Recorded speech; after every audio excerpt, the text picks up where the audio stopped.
Assalamualaikum warahmatullahi wabarakatuh.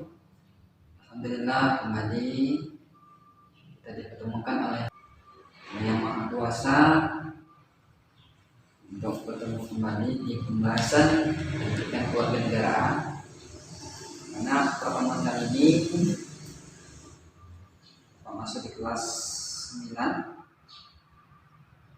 Salam sejahtera buat kita semua. Mudah-mudahan apa yang disampaikan nanti bisa dipahami, bisa dimengerti, bahwa tidak ada yang bisa dipelajari atau dipahami jika tidak diperhatikan dengan seksama. Nah, anak-anakku yang budiman, alhamdulillah kalian sudah masuki kelas 9 di semester pertama dan akan semakin bertambah giat dalam belajarnya. Di pertemuan awal kita akan membahas tentang dinamika perwujudan Pancasila sebagai dasar negara dan pandangan hidup bangsa. Jadi kalau kita lihat dari judulnya saja, dinamika, artinya ada sejarah yang sangat panjang, proses yang sangat panjang terwujudnya atau berkembangnya ideologi Pancasila ini di negara kita. Nah, kalau kita lihat dari sejarahnya bahwa Pancasila itu merupakan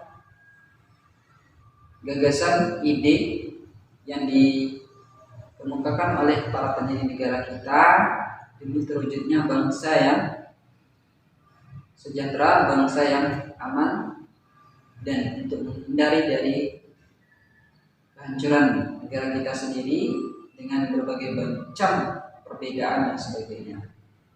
Nah, karena negara kita dikenal dengan negara yang majemuk, yang memiliki berbagai bentuk keberagaman, suku, agama, ras, dan sebagainya. Itu sudah kita pelajari di kelas 8 kemarin. Baiklah anak-anakku, berkaitan dengan Pancasila, ini diterapkan dalam kehidupan bangsa dan negara kita melalui berbagai macam perkembangan dan tahun ke tahun mengalami perubahan. Karena negara kita adalah negara yang didasari pada ideologi Pancasila, maka perlu kita pahami bagaimana perkembangan dari penerapan Pancasila itu sendiri. Kita perhatikan pada periode awal kemerdekaan negara Indonesia, yaitu pada tahun 1945 sampai 1959. Artinya ini berjalan lebih kurang 19 tahun, ya. Berkembangnya melalui beberapa proses. Ada upaya-upaya yang dilakukan dalam perubahan-perubahan untuk mengubah ideologi ini tadi. Jadi kalau kita perhatikan di sini di awal kemerdekaan, di mana di awal pada tanggal 18 September 1948 terjadilah pemberontakan yang dilakukan oleh Partai Komunis. Nah, di mana Partai Komunis, ya, yang dinamakan dengan PKI, Partai Komunis ini tadi ingin merubah ideologi Pancasila, di mana tujuan utamanya adalah untuk mendirikan negara Soviet, ya, atau ideologi negara yang berpaham komunis, yang jauh dari pemahaman Pancasila. Kalau kita lihat dari paham komunis itu sendiri merupakan paham yang mementingkan kepentingan sendiri atau kelompoknya sendiri.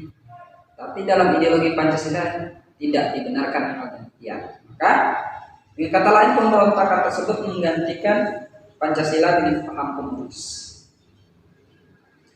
Namun pada akhirnya pemberontakan oleh Partai Komunis ini sendiri bisa digagalkan atau tidak diberi rencana keberhasilan. Nah, setelah itu di tahun 1949 atau 1 tahun selanjutnya terjadi lagi pemberontakan, ya, yang dilakukan oleh DI, singkatannya Darul Islam, Tentara Islam, atau disebut juga dengan TII. Nah, pemberontakan ini bertujuan untuk membentuk negara Indonesia itu sendiri dengan negara Islam, bersyariatkan Islam. Ini sudah bertentangan daripada pemahaman terbentuknya Pancasila di awal-awal. Ya, kalau Pancasila di awalnya tidak menginginkan hal demikian, karena negara kita merupakan negara yang tidak hanya satu agama. Oleh karena itu pemahaman ini tidak sesuai, dan keinginan ini pun yang dilakukan pemberontakan oleh DI atau Darul Islam ataupun Tentara Islam Indonesia TII ini tidak sejalan dengan syariat Islam itu sendiri juga. Oleh karena itu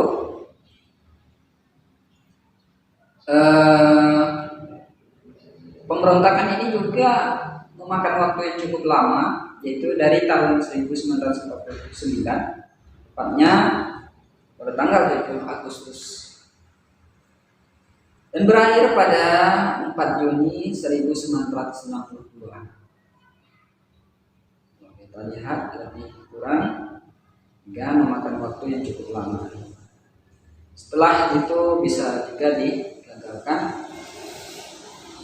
Nah, selanjutnya pemberontakan yang dilakukan oleh Maluku Selatan atau singkat dengan RMS, di mana istilah RMS ini merupakan Republik Maluku Selatan. Nah, republik ini tadi mengadakan sebuah gerakan separatisme yang dipimpin oleh Christian Robert Stephen Sumukil. Nah, yang bertujuan untuk membentuk negara sendiri, nah, memisahkan dirinya sendiri dari wilayah Indonesia untuk membentuk negara sendiri. Namun ini tidak mencapai kesuksesan dikarenakan terjadi perlawanan militer Indonesia pada bulan November 1950, dan pada akhirnya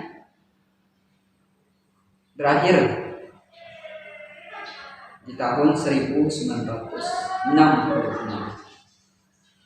Nah, 3 tahun perlawanan ini dilakukan oleh tentara negara Indonesia untuk menciptakan keadaan yang stabil. Ideologi tadi terbentuk tidak sejalan di awal terbentuknya Pancasila, merupakan ideologi hargai satu sama lain. Selanjutnya ada lagi perjuangan rakyat semesta, yang disebut juga dengan Penesta. Perjuangan rakyat ini dipimpin oleh Syarifuddin Prawiranegara dan P.J. Samuel pada tahun 1957 sampai 1958 di Sumatera dan Sulawesi. Ya, yang dipimpin oleh Insinyur Soekarno sendiri. Nah, perjuangan ini pun ya menanamkan nilai-nilai yang tidak sesuai atau tidak sejalan dengan keinginan dari dasar negara berfalsafah Pancasila. Ada lagi AMPRA, ya, Angkatan Perang Ratu Adil. Ada juga perubahan bentuk negara Republik Indonesia dari Serikat menjadi Kesatuan Republik Indonesia.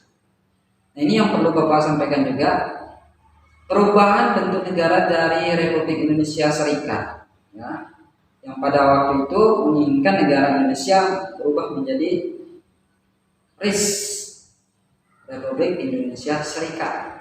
Pada awalnya konstitusi atau hukum atau undang-undang yang dijalankan yaitu Undang-Undang Dasar 1950. Disebut juga dengan Undang-Undang Sementara. Pada akhirnya tidak mampu menyusun undang-undang dasar seperti yang diharapkan. Pada akhirnya dikeluarkanlah Dekret Presiden 5 Juli ya, pada tahun 1959. Demikian pertemuan kita untuk kali ini. Jumpa lagi di lain kesempatan. Akhir kata, assalamualaikum warahmatullahi wabarakatuh.